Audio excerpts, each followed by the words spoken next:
ಸೈನಿಕರಿಗೆ social media ಬಳಕೆಗೆ ಸಿಕ್ತು ಪರ್ಮಿಷನ್. ಬರೋಬ್ಬರಿ 17 ವರ್ಷದ ಬಳಿಕ ಬಾಂಗ್ಲಾಗೆ ಆಗಮಿಸಿದ ಮಾಜಿ ಪ್ರಧಾನಿ ಪುತ್ರ. 2.5 ಲಕ್ಷದತ್ತ ಬೆಳ್ಳಿ, 1.5 ಲಕ್ಷದತ್ತ ಚಿನ್ನ. ಇವೆಲ್ಲವೂ ಇವತ್ತಿನ ಸ್ಪೆಷಲ್ ಎಪಿಸೋಡ್ನಲ್ಲಿ. ನಾನು ಸಾಹಿತ್ಯ.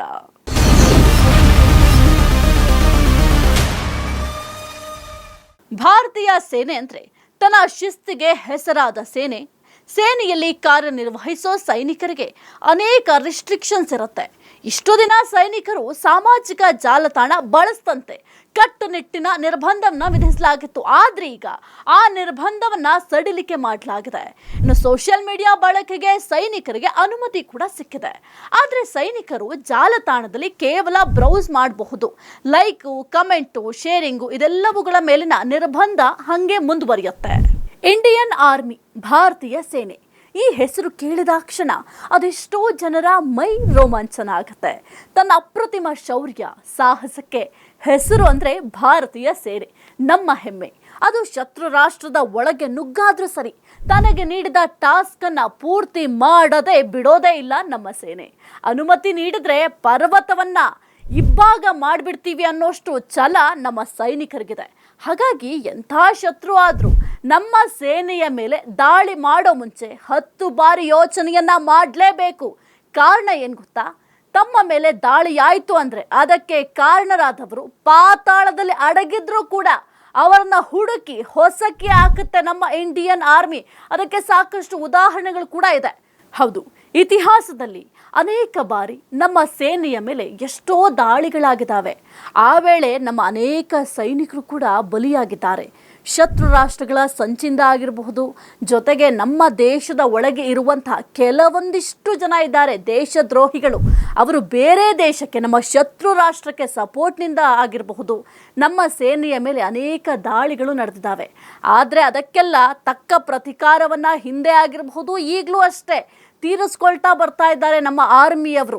ಯಾರನ್ನೂ ಕೂಡ ಹಾಗೆ ಬಿಡೋದೇ ಇಲ್ಲ. ಉದಾಹರಣೆಗೆ ನಮ್ಮ ಪಾಕಿಸ್ತಾನ, ಈ ಒಂದು ಪಾಕಿಸ್ತಾನದಂತಹ ಉಗ್ರ ರಾಷ್ಟ್ರದ ಒಳಗೆ ನುಗ್ಗಿ ಶತ್ರು ಸಂಹಾರ ಮಾಡೋದಾಗಿರಲಿ, ಅಥವಾ ಕುಳಿತಲ್ಲಿಂದಲೇ ಶತ್ರು ದೇಶದ ಮೇಲೆ ಆಪರೇಷನ್ ಸಿಂಧೂರ್ ಮಾಡೋದಕ್ಕಾಗಲಿ. ನಿಮಗೂ ಕೂಡ ಗೊತ್ತಿರುತ್ತೆ ಆಪರೇಷನ್ ಸಿಂಧೂರ್ ಯಾವ ರೀತಿ ಆಯಿತು, ಜೊತೆಗೆ ಯಾವ ರೀತಿ ಸಕ್ಸಸ್ ಆಯಿತು ಅಂತ. ಎಲ್ಲದಕ್ಕೂ ಕೂಡ ನಮ್ಮ ಇಂಡಿಯನ್ ಆರ್ಮಿ ಯಾರೇ ಬಂದರೂ ಕೂಡ ಬಗ್ಗು ಬಡಿತಾರೆ. ಯಾರೇ ಎದುರಿಗೆ ನಿಂತರೂ ಕೂಡ ಅವರಿಗೆ ಯಾವುದೇ ರೀತಿಯ ಮಣಿಯನ್ನು ಕೂಡ ಹಾಕೋದಿಲ್ಲ. ನಮ್ಮ ಇಂಡಿಯನ್ ಆರ್ಮಿಗಳು ತಲೆನೇ ಕೆಡಿಸ್ಕೊಳ್ಳೋದಿಲ್ಲ. ನಮ್ಮ ಭಾರತವನ್ನು ರಕ್ಷಣೆ ಮಾಡಲಿಕ್ಕೆ ಎಲ್ಲ ಏನು ರಾಷ್ಟ್ರಗಳಿದ್ದಾವೆ, ಶತ್ರು ರಾಷ್ಟ್ರಗಳು, ಅವರಿಗೆ ಎದೆ ಒಡ್ಡಿ ನಿಂತಿದ್ದಾರೆ ನಮ್ಮ ಇಂಡಿಯನ್ ಆರ್ಮಿಗಳು. ಹೀಗಾಗಿ ಭಾರತೀಯ ಸೇನೆಯ ಒಳಗಡೆ ಅತೀವ ಶಿಸ್ತಿದೆ. ಒಬ್ಬ ಕಾಮನ್ ಮ್ಯಾನ್ ರೀತಿ ಸೈನಿಕರು ಬಿಹೇವ್ ಮಾಡೋದಕ್ಕೆ ಅವಕಾಶ ಇರೋದಿಲ್ಲ. ಅದೇ ರೀತಿ ಇಷ್ಟು ದಿನ ಸೈನಿಕರ ಮೇಲಿದ್ದ ಒಂದು ರಿಸ್ಟ್ರಿಕ್ಷನ್ ಸ್ವಲ್ಪ ಮಟ್ಟಿಗೆ ಸಡಿಲ ಮಾಡಲಾಗಿದೆ. ಅದೇನಪ್ಪ ಅಂತಹ ರಿಸ್ಟ್ರಿಕ್ಷನ್ಸ್ ಅಂತ ಅಂದರೆ, ಸೋಷಿಯಲ್ ಮೀಡಿಯಾ ಬಳಕೆ ಮೇಲಿದ್ದ ನಿರ್ಬಂಧವನ್ನು ಸದ್ಯಕ್ಕೆ ಸ್ವಲ್ಪ ಸಡಿಲಿಕೆ ಕೂಡ ಮಾಡಲಾಗಿದೆ. ಈಗೇನಿದ್ರು ಸೋಷಿಯಲ್ ಮೀಡಿಯಾ ಜಮಾನ. ಸೋಷಿಯಲ್ ಮೀಡಿಯಾದಲ್ಲಿ ಮಕ್ಕಳಾಗಿರಬಹುದು, ದೊಡ್ಡವರಾಗಿರ್ಬೋದು, ಪ್ರತಿಯೊಬ್ಬರು ಕೈಲೂ ಕೂಡ ಈ ಒಂದು ಮೊಬೈಲನ್ನು ಇಟ್ಕೊಂಡಿರ್ತಾರೆ.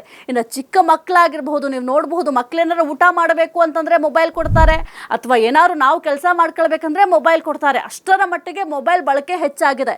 ಹಾಗಾಗಿ ಇವತ್ತು ಜನರಿಗೋಸ್ಕರನೇ ಹತ್ತಾರು ಸೋಷಿಯಲ್ ಮೀಡಿಯಾ ಪ್ಲಾಟ್ಫಾರ್ಮ್ಗಳಿದ್ದಾವೆ. ಇನ್ನು ನಾವೆಲ್ಲರೂ ಕೂಡ ನಾನಾ ಉದ್ದೇಶಕ್ಕೆ ಅಥವಾ ಬೇರೆ ಬೇರೆ ಸೋಷಿಯಲ್ ಮೀಡಿಯಾ ಪ್ಲಾಟ್ಫಾರ್ಮ್ಗಳನ್ನು ಬಳಸ್ತೀವಿ. ಹರಟೆ ಹೊಡೆಯೋದಕ್ಕಾಗಿರಬಹುದು, ಅಥವಾ ಇಂಟ್ರೆಸ್ಟಿಂಗ್ ಮಾಹಿತಿ ಆಗಿರಬಹುದು, ಅನೇಕ ಇನ್ಫಾರ್ಮೇಷನ್ಗಳು ಇಲ್ಲಿ ಶೇರ್ ಆಗುತ್ತೆ. ಆದರೆ ಯಾವ ಸೋಷಿಯಲ್ ಮೀಡಿಯಾವನ್ನು ಕೂಡ ನಾವು ಖುಷಿಯಾಗಿ ಬಳಸ್ತೇವೋ, ಇಷ್ಟು ದಿನ ಸೈನಿಕರು ಅದನ್ನು ಬಳಸೋ ಹಾಗಿರಲಿಲ್ಲ.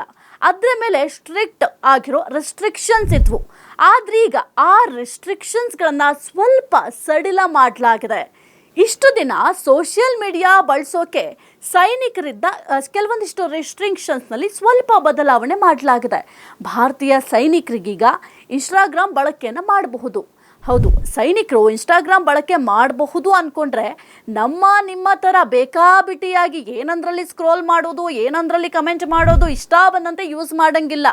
ಅದರ ಮೇಲೂ ಕೂಡ ಕೆಲವೊಂದಿಷ್ಟು ರೆಸ್ಟ್ರಿಕ್ಷನ್ಸ್ ಹಾಕಿದ್ದಾರೆ ಆರ್ಮಿಯವರು. ಈಗ ಆಗಿರೋ ಚೇಂಜ್ ಸಣ್ಣ ಪ್ರಮಾಣದ್ದು. ಅಂದರೆ ಇಷ್ಟು ದಿನ ಆರ್ಮಿಯವರು ಸೋಷಿಯಲ್ ಮೀಡಿಯಾ ಬಳಸೋಕೆ ಪರ್ಮಿಷನ್ನೇ ಕೊಟ್ಟಿರಲಿಲ್ಲ. ಆದರೆ ಇನ್ನು ಮುಂದೆ ನಮ್ಮ ಸೈನಿಕರು ಕೂಡ ಈ ಒಂದು ಇನ್ಸ್ಟಾಗ್ರಾಮನ್ನು ಬಳಸಬಹುದು. ಅಂದರೆ ಇನ್ಸ್ಟಾನ ಜಸ್ಟ್ ಬ್ರೌಸ್ ಮಾಡಬಹುದಷ್ಟೇ, ಆದರೆ ಲೈಕ್ ಮಾಡಂಗಿಲ್ಲ, ಶೇರ್ ಮಾಡಂಗಿಲ್ಲ, ಕಮೆಂಟ್ ಕೂಡ ಮಾಡಂಗಿಲ್ಲ. ನಮ್ಮ ಸೈನಿಕರಿಗೆ ಸೋಷಿಯಲ್ ಮೀಡಿಯಾ ಬಳಸೋಕೆ ಪರ್ಮಿಷನ್ ಸಿಕ್ಕಿದೆ ಅನ್ನೋದೇನೋ ನಿಜ, ಆದರೆ ಅದು ಲಿಮಿಟೆಡ್ ಪರ್ಮಿಷನ್. ನೀವು ಯೂಸ್ ಮಾಡ್ತೀವಲ್ಲ ಹಂಗೆ ಯೂಸ್ ಮಾಡಂಗಿಲ್ಲ. ಸೋಷಿಯಲ್ ಮೀಡಿಯಾ ಬಳಸ್ತೀವಲ್ಲ ಆ ರೀತಿ ಬೇಕಾಬಿಟ್ಟಿಯಾಗಿ ಬಳಕೆ ಮಾಡಂಗಿಲ್ಲ. ಸೈನಿಕರು ನಮ್ಮ ಥರ ಯಾವ್ಯಾವುದೋ ಪೋಸ್ಟ್ನ ಲೈಕ್ ಮಾಡ್ತೀನಿ, ಇನ್ಯಾವುದೋ ಪೋಸ್ಟ್ಗೆ ನಂಗೆ ಅನಿಸಿದ್ದನ್ನು ಕಮೆಂಟ್ ಮಾಡ್ತೀನಿ, ಮತ್ಯಾವುದೋ ಪೋಸ್ಟ್ ಚೆನ್ನಾಗಿದೆ ಸೊ ಅದನ್ನು ಶೇರ್ ಮಾಡ್ಕೊಳ್ಳೋಣ, ಅಥವಾ ನಾನೇ ಯಾವುದಾದ್ರೂ ಹೊಸ ಪೋಸ್ಟ್ ಕ್ರಿಯೇಟ್ ಮಾಡ್ತೀನಿ ಅನ್ನೋದಕ್ಕೆಲ್ಲ ಇಲ್ಲಿ ಅವಕಾಶನೇ ಕೊಡೋದಿಲ್ಲ. ಕೇವಲ ಇನ್ಸ್ಟಾಗ್ರಾಮ್ ಯೂಸ್ ಮಾಡಬಹುದಷ್ಟೇ. ಓನ್ಲಿ ಇನ್ಸ್ಟಾಗ್ರಾಮ್ ಬ್ರೌಸ್ ಮಾಡಬಹುದು ಅನ್ನೋದನ್ನು ಬಿಟ್ಟರೆ ಅದರಲ್ಲಿ ಲೈಕ್ ಮಾಡಂಗಿಲ್ಲ, ಕಮೆಂಟ್ ಮಾಡಂಗಿಲ್ಲ, ಶೇರ್ ಮಾಡೋದು ಅಥವಾ ಹೊಸದಾಗಿ ಏನೋ ಅವ್ರದ್ದೇ ಆದಂತಹ ಪೋಸ್ಟ್ ಮಾಡೋದ್ರ ಮೇಲೂ ಕೂಡ ಸದ್ಯಕ್ಕೆ ನಿರ್ಬಂಧವನ್ನು ವಿಧಿಸಲಾಗಿದೆ. ಅದು ಹಾಗೆ ಮುಂದುವರಿತಾ ಹೋಗುತ್ತೆ.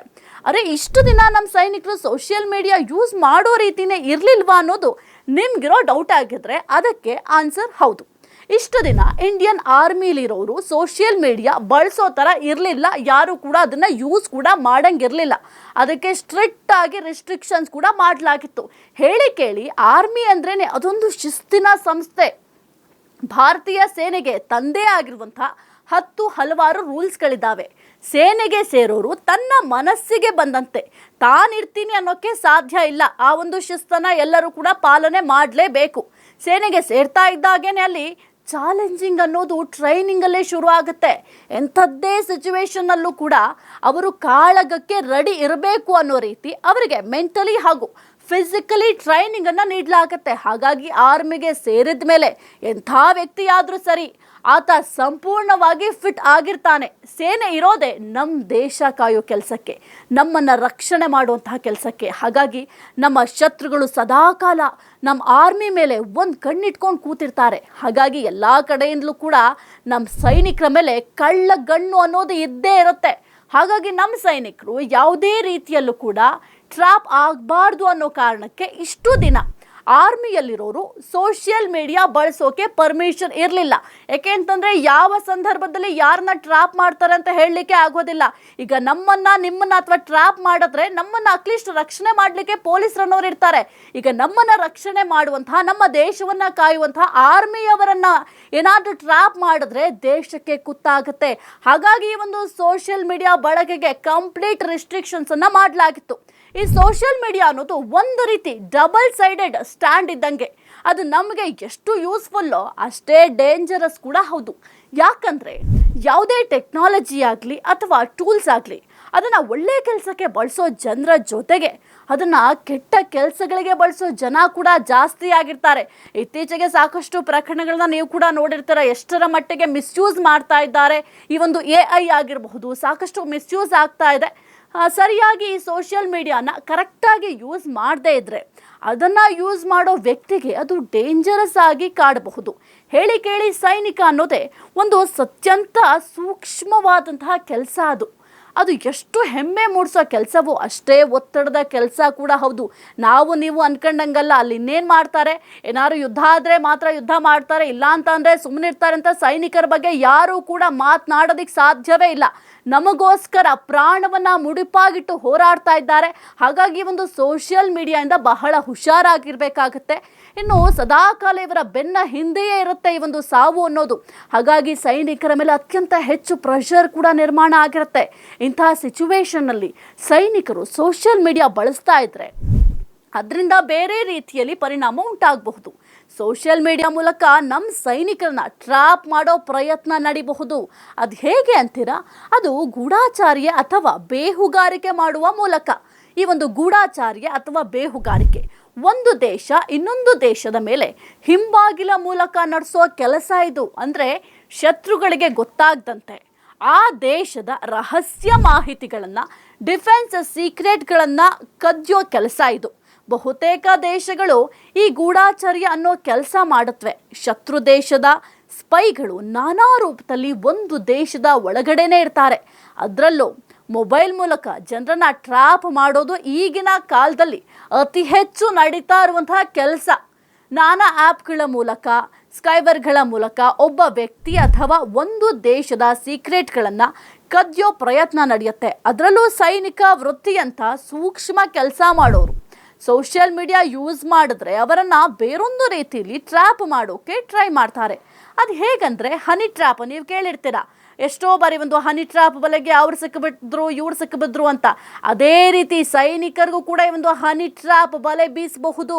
ಈ ಒಂದು ಹನಿ ಟ್ರ್ಯಾಪ್ ಎಲ್ಲೋ ಒಂದು ಜಾಗದಲ್ಲಿ ಅಥವಾ ನಮ್ಮ ಶತ್ರು ದೇಶದ ಒಳಗಡೆನೆ ಕೂತ್ಕೊಂಡು ಸೈನಿಕರನ್ನ ಟ್ರ್ಯಾಪ್ ಮಾಡೋ ಕೆಲಸ. ಅಂದರೆ ಸೈನಿಕರ ಜೊತೆ ಒಂದು ಹೆಣ್ಣಿನ ರೂಪದಲ್ಲಿ ಸೋಷಿಯಲ್ ಮೀಡಿಯಾ ಮೂಲಕ ಮಾತಾಡೋದು. ಅಂದರೆ ಆ ಶತ್ರು ದೇಶದಲ್ಲಿ ಕೂತವನು ಯಾರೇ ಆಗಿರಲಿ, ಅವನು ನಮ್ಮ ಸೈನಿಕರ ಜೊತೆ ಥೇಟ್ ಒಂದು ಹೆಣ್ಣಿನ ರೀತಿಯೇ ಸೋಷಿಯಲ್ ಮೀಡಿಯಾದಲ್ಲಿ ಕನೆಕ್ಟ್ ಆಗ್ತಾರೆ.